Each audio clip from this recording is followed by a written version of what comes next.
Taking an opposite action is exactly what it sounds like. It really is one of the simplest skills to understand in the entire DBT skills arsenal. However, it's not always as easy as it sounds to implement when we're emotionally charged in an activating situation.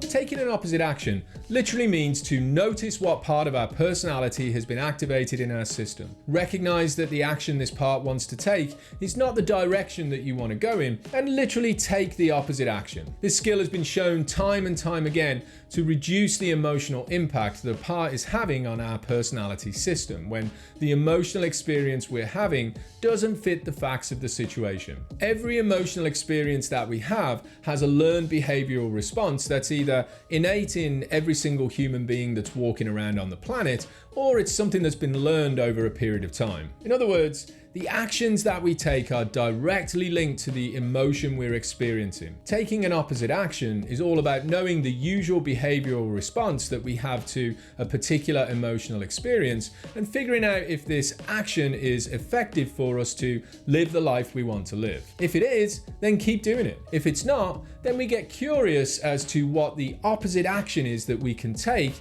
that will get us going in the direction that we actually want to go. What is it that we need to do that's effective for us to live the life we want to live, rather than doing the same old thing that keeps us stuck in those old behavioral responses? The age-old adage of if you fall off a horse, get right back on it is a great example of the opposite action skill in practice. In this situation, the urge associated with the fear that we experience is to run away and never get back on a horse or even go near one ever again. When you get back on the horse right away, your fear is overcome relatively quickly, reducing the emotional impact moving forward. This is one of the primary reasons that most treatments for emotional problems will use the skill of opposite action in some way or another to change the emotional experience for the person who is struggling. This includes the work that's done around behavioral activation therapies for depression and exposure therapies for things like anxiety and any kind of fear-based issues. Opposite action actually works best when we know that the facts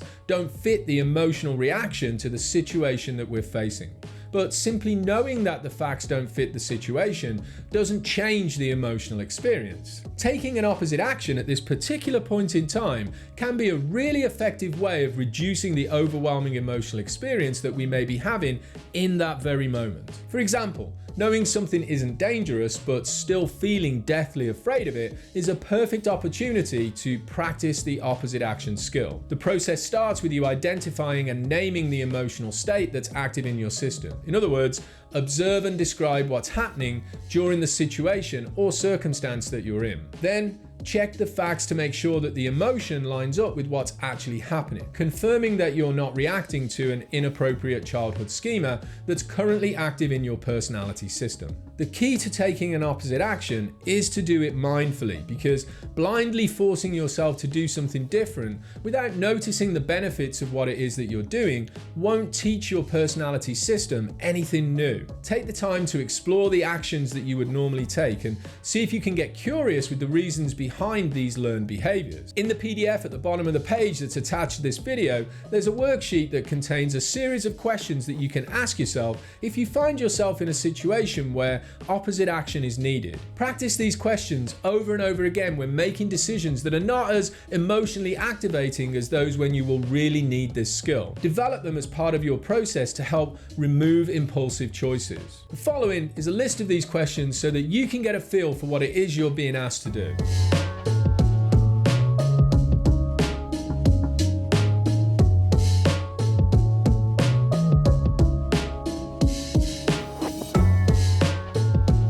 Once we understand these questions, it's important to identify and describe the action urges that you're experiencing. Notice the thoughts that are pushing you to follow a specific path, or pay attention to your impulses and desires and cravings. Focus on the parts of you that feel like doing or saying something without weighing up the pros and cons. To do this, ask yourself the following questions as a means to explore this further.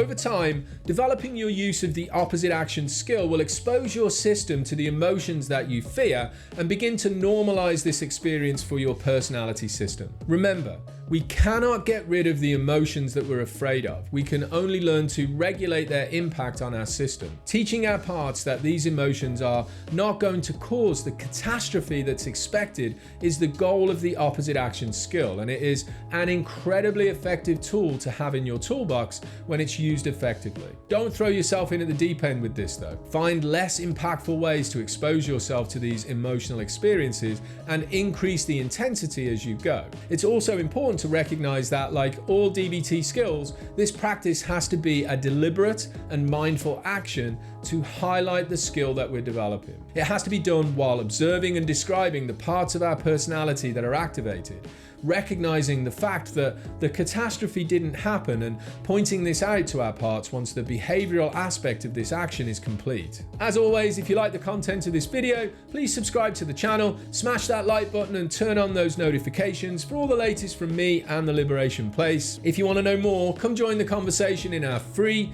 online meetings that are hosted by me on Zoom every single week. I'll leave some links in the description below. I hope this video was helpful as an introduction to the emotion regulation skill we know as taking an opposite action. Thanks for watching. Hope to see you again soon. Take care, be safe, and be well.